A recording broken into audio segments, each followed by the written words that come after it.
Today on Treasure Hunting America, we'll look for gold in the California mother lode. The miners left behind as much gold, and probably is more still up there, deep in the ground, than was ever taken out. Then we'll explore Golden Gate Park to find artifacts left by survivors of the 1906 San Francisco earthquake and fire.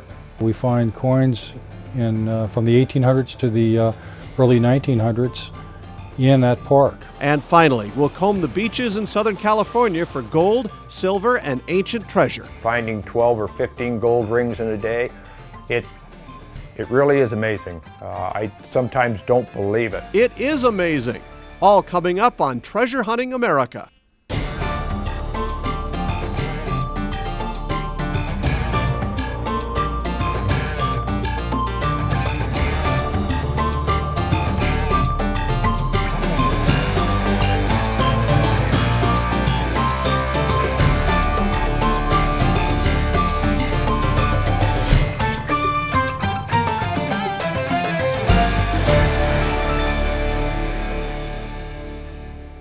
Hello and welcome to this edition of Treasure Hunting America. I'm your host, Mark Hendricks. And over the next half hour, we're going to hear some amazing stories of everyday treasure hunters across the country, people who are turning up antiquities and vast caches from yesteryear. Perhaps the most famous of these treasure hunters is Jimmy Sierra. He's famous for the goat doctor and the Sierra hoard finds in Northern California, and he has a passion for this hobby like few others. Well, I first got introduced to a metal detector when I was in the Korean War. We had minefields all around us, and I saw people using metal detectors to locate the mines and clear paths. And I thought, gee, that's pretty interesting. Came back to my job as in pharmacy and raised a family, 3 children, dogs, cats, the whole works. One day, I picked up the newspaper and saw a story about a fellow who found a gold coin 5 miles from where I was raised on a farm.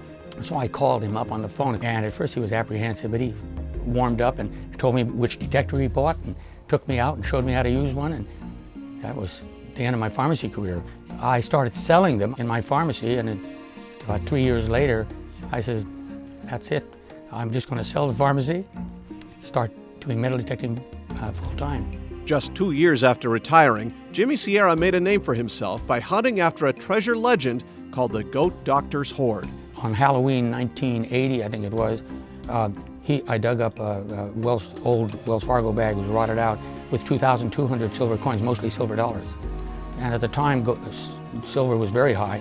It was up at $48 an ounce. And so that was a valuable hoard. It was stolen from me within 2 months later. I missed not having it around to remind me of the excitement, because every time I looked at it and showed people, it was exciting. But I went back the following Halloween and uncovered 2 more hoards. After I had done my job on most of the local parks and old playgrounds, I decided to go to greener pastures, and I headed for the mother lode, because on the West Coast, California particularly, that's where the history was. So I started by going to the old ghost towns, where there was not ghost towns, necessarily live towns, but old towns, and I found lots of old stuff. I've never thought of looking for gold. I was looking for what the gold miners left behind. When detectors got proficient enough to be able to eliminate mineralization, some adventurous soul decided they'd go look for gold nuggets, because he figured if there were gold nuggets found here, maybe he could find one. And lo and behold, it opened a whole gold rush. So I headed up to the mining country and really realized early on that the miners left behind as much gold, and probably is more still up there, deep in the ground, than was ever taken out. In fact, that's a fact.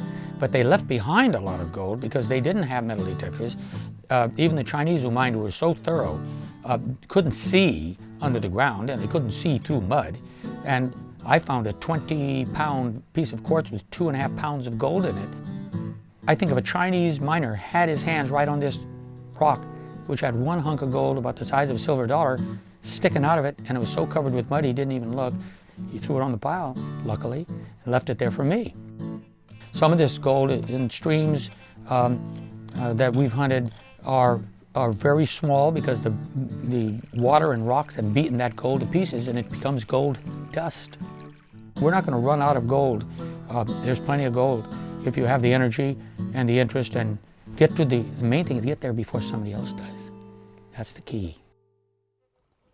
Well, I've chosen to hunt today out on this creek with a little bit of water in it. This summer this will be bone dry, but it is a creek in the mother lode, the central mother lode, and used by the old 49ers, 1850s, 1849, and they pretty well cleared this creek out, as I understand it, right down to bedrock, and then worked the bedrock in from the center into the bank. Now, they left a lot of nuggets behind, as we know. No matter where we hunt, we're always going to find some gold that the old 49ers left behind. If I hear us, that's a good signal. Full 100%. This is a piece of bedrock, so it's a good place. After finding a target, Jimmy uses his prospecting tools to dig up the ground for a closer look. Let's see. Oh, it's in my cup already. First scoop, by golly. Let's check the hole. Sometimes there's... No, that's the target right there. Okay, let's see. A lot of muck in here. No sandy soil. Okay, get some of this. There we go. Now let's see.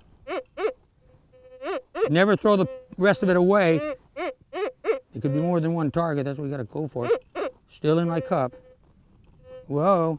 Up there, exposed right here. Here we go. It's got some mud in it, but it is a little guy. A little guy, five or 10 grains. It's a thick little guy. Here we are. Here we are. Nice little piece of placer gold. That's free gold. That's been river run for centuries. Broken out of quartz at some point in time in the millennium. And there she is. There it is. When we return, Jimmy Sierra will share about finding Roman and Saxon artifacts from England's ancient past. Welcome back to Treasure Hunting America. I'm your host, Mark Hendricks. Jimmy Sierra has had a lot of success in finding lost treasure in California. Now he's expanded his horizons to find antiquities in England. After having just about every adventure I can think of except go to Australia, I zeroed in on England, primarily because American history is tied to England right off the bat. And their history in England goes back over 2,000 years in coinage alone. And into the Celtic period, say 200 BC is just about the coinage. And Bronze Age, 1500 BC, I found a Bronze Age spearhead over there when I got going doing it. I decided on England because it's absolutely supported by the archaeological community for the most part, and we work with museums, and I have a partner over there. We decided to bring Americans over because I figured if I like it, it's so exciting to go into a field and find 2,000 years span of history in one field, because they all lived one civilization upon itself. The Romans were there for 400 years, so we find lots of Roman coins, Roman silver or Roman gold. We've only found 2 Roman gold coins. We dig about 7,000 pieces of metal, 1,700 pieces of artifact and coin over 300 years old. It is an extension of what we do here, with just like cake with all the frosting instead of just a little small cupcake. This week's treasure legend takes us to the northern Oregon coast. In the late 1600s, a Spanish Empire's fleet offloaded precious cargo, jewels, and gold near the base of Neahkahnie Mountain, a 1,700-foot peak jutting from the Pacific Ocean. The legendary hoard is estimated to be worth more than $2 million. Over the last 100 years, treasure hunters from all over the world have combed the mountain with no luck. Rocks with strange drawings have been found, hinting at a possible treasure map, but no one has been able to interpret them. Some have spent their lives' fortunes looking for the treasure, but nothing has surfaced. Yet the folklore for this king's ransom continues to spur on excitement and mystery, a hoard just waiting to be found. Treasure hunting is not just for the pros. Some people, when they hear about gold or buried treasure, will immediately head for their metal detector and come to a field like this, or a beach, or old mine tailings, looking for riches. For others, though, the enjoyment comes in digging up a little bit of history. In 1906, a very tragic series of events took place in San Francisco. A great earthquake leveled the city. Any buildings left standing were soon consumed by a fire, which charred the city that remained. With more than 200,000 left homeless, tent cities soon sprang up in parks and public squares, including the largest public land in San Francisco, Golden Gate Park. For months, people lived in makeshift residences as their city was being rebuilt. During their stay in the parks, they deposited tons of misplaced coins and jewelry into the soil. It has sat there just beneath the topsoil for decades, until the advent of metal detectors. Known as the Peninsula Treasure Hunter, Greg Mosini is a regular here at the park. Whether it's hunting near Dutch Windmill or the Big Wreck area, his years of experience in Golden Gate Park have yielded some great finds. Yet his interest in treasure hunting began in a very different environment. I got started back in 1978. I was on duty in a marked police unit working for the city of San Carlos. We were on the lookout for a armed robbery suspect. I spotted the vehicle, gave chase. He ran into some bushes, and after he was finally taken into custody, I reached for my keys and I didn't have my keys. Greg went to his local electronics store and bought a toy detector to find his keys. With little luck, he put the detector in his closet and forgot about treasure hunting until 2 years later, when his father-in-law from Australia called him up. And he said, "Greg, we're having a gold rush. They found this huge nugget with a metal detector, and I want you to pick me up an American metal detector." And I purchased a white 6000D Series 1 after doing some research. That seemed to be the best way to go. And off I went to Australia. The White's dealer told Greg to test the detector when arriving in Australia for at least 30 minutes before he went into the outback. Greg was very surprised at the difference between this professional detector and the toy one he'd used before. And before I knew it, that 30 minutes became 3 hours, became like 30 hours, and I go, this is one heck of a detector. I was finding old coins, wheatbacks and silver coins down deep. Nothing like that toy detector. So I got quickly very excited about the hobby, and when I came back to America, that's where I bought another White's for myself, and I got really into the hobby. When we return, Greg will take us into Golden Gate Park to search for artifacts. He'll also share about competitive group hunting. Treasure Hunting America. We'll be right back. Golden Gate Park is a popular place to be on a sunny day in San Francisco. Whether it's biking, walking the dog, sailing toy boats, taking a stroll with your honey, or resting your tired shell, this scenic environment is also conducive to treasure hunting. Today, Greg is trying out the Big Wreck area and strike silver. This is one of these borderline targets. Now, it could be a bottle cap, and I'm not going to know until I plug it out. It did have a little bounce to it.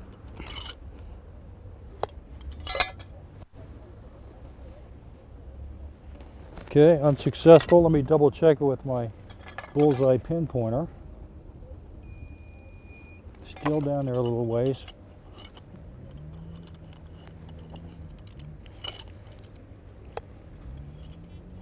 Ooh, got it.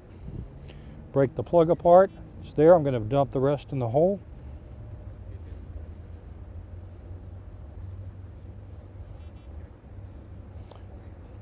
Oh, we got a silver war nickel. So Big Wreck scores silver. Did you know that treasure hunting is not just a solo pastime anymore? The Peninsula Treasure Hunter, Greg Mosini, has found a way to turn his favorite pastime into a competitive sport. Here in San Francisco Bay Area, we have several clubs, and periodically they'll have what they call competition hunts. These are timed hunts, usually about 30 to 40 minutes, and the idea is to go out there and get as many targets as you can. Sometimes they have what they call a deep competition hunt, where the grand prize is kind of deeper than a lot of the surface targets. Sometimes they have a marked penny hunt for prizes. All in all, Greg is in this hobby to stay. I can tell you that I've had a lot of hobbies that have come and gone, and metal detecting by far has been the most exciting. You never know what you're going to find in the next week. It's got health benefits of getting out in the open air. You found some interesting targets. That could be watches, pendants, coins. Whatever people have, they lose it, and they are waiting to be rescued and recovered before they oxidize out of existence. Our next treasure hunter is Lance Rigg. He is one of Southern California's most successful beach hunters. Why? Well, usually he's up before daybreak, but he also takes a more scientific approach to his hunting technique. I started metal detecting in 1978, and the first day I metal detected with the detector I got, I found 28 cents. And I was thrilled, and my wife was kind of disappointed. So the next day I went out, I got my first gold ring. Got me going, and I've been going ever since. Every time you go down there, people have lost stuff over the last, I don't know, 200 years, and it's all there. We find all kinds of stuff on the beach. Guns, knives, watches, everything. Did he say guns? Finding a gun, somebody's done something bad with it or something, and you really don't want to keep those things. So we turn them into the police department, and they dispose of them. Through the years, Lance has collected more than 1,200 gold rings, jewelry, gold and silver coins, belt buckles, old locks, and yes, even a few guns that were untraceable. In recent years, he's sold off most of his collection and taken vacations with his wife. We paid for a 2-month trip to Alaska with what I found on the beach. And my wife said, it didn't cost us anything for the trip. I said, yeah. I said, just my time and the physical part that I got to do on the beach, to dig all this stuff and then sell it and then use it, and we could enjoy it together, and it was wonderful. Yeah, I got a target here. Right in the rocks, like I thought. Oh, there it is. Look at that. Yeah, I don't know if it's real or not. Looks like a little gold bracelet. In the morning when I get up, I log on to this site with Scripps Institute of Oceanography, and that's the Coastal Data Information Program. And it gives me the north and south swell that's going to come onto the beach each day. And it tells me where I should hunt and the best chance to find a treasure. I also come up to this experimental coastal wave height forecast for Southern California. It gives me 3 days information, today, tomorrow, and the next day, as to height of waves in different areas of Southern California. Between this and the swell forecast, I can tell just about where I'm going to hunt, where I'll have the best chance of finding treasure. Oh, there's target right there. Okay.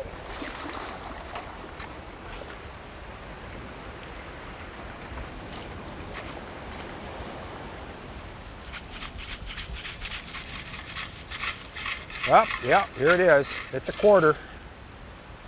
This is how they come out of the ocean. It's been in the water a while. You can see the rust is coming off of it. We have to take these and clean them up in a rock tumbler with salt and vinegar, and it'll make it look shiny again, and we can put it back in circulation. When we return, Lance will share his most special finds, and he'll explain what's the greatest reward to his treasure hunting. This is one of the neatest treasures that I've found on the beach. It's a $50 gold coin, and when I found this, I was so excited. It's like, awesome. But along with this, I found 4 other pieces of gold, so I had 5 total in about an hour and a half. Another piece I found, it's a diamond watch. It's a Baume Mercier. It has 26 diamonds, and when I showed my wife, she came unglued. It's very nice. I also found this 1.5 carat marquise diamond that she wears. I found it 20 years ago. It's one of my best finds also. One day at the beach, I found 7 bangle bracelets. I was going along, and at about 14 inches, I got this target, and so I dug down and I got one, and I bent it with my sand scoop because I didn't know what it was, and I thought, oh wow, okay. So then I went along about 2 feet more, and I got another target, and it was the same signal sound as the first one. I said, I'll bet I know what that is. And sure enough, in the end, I had 7 bangle bracelets. Over the years, Pete's Tackle Shop has become a favorite hangout every morning for treasure hunters like Lance.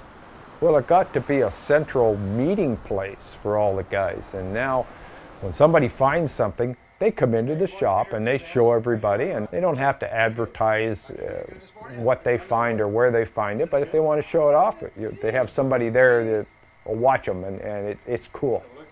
This is really a beautiful ring. Where'd you find it? South of Manhattan Pier, About what street? around 10th, 10th Street? Yeah. On the top of the berm or in the wet? in the wet. In the wet. Yeah. You're gonna go this afternoon? I've got to work. Have at it. You let me go? It's all yours. Thank you, man.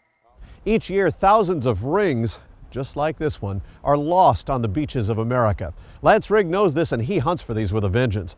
With more than 1,200 rings in his collection, Lance says his greatest thrill comes from reuniting a lost ring with its owner, even if it's been decades. All of the items that we found, the jewelry that we can't return, that's ours, so to speak, finders keepers. To be able to go down there when someone's lost something and they got a real sour look on their face, and you find what they lost and give it back to them, the look on their face, it's amazing. It makes you feel so good. Things that we can't return, the jewelry that we found, you say, gee, who lost this? And you know, they really got to be heartbroken because they lost it. But to be able to give part of it back, that's cool. We really enjoy that. That's a special feeling that we have. Thanks for joining us for this edition of Treasure Hunting America. And join us next time for more stories of everyday people who are turning up treasure all over the country. I'm your host, Mark Hendricks, and until next time, happy hunting. Treasure Hunting America is sponsored by White's Electronics, manufacturers of the world's finest metal detectors. For over 50 years, White's has been building metal detectors in the USA for treasure hunters around the world. For more information, visit their website or call the number on your screen.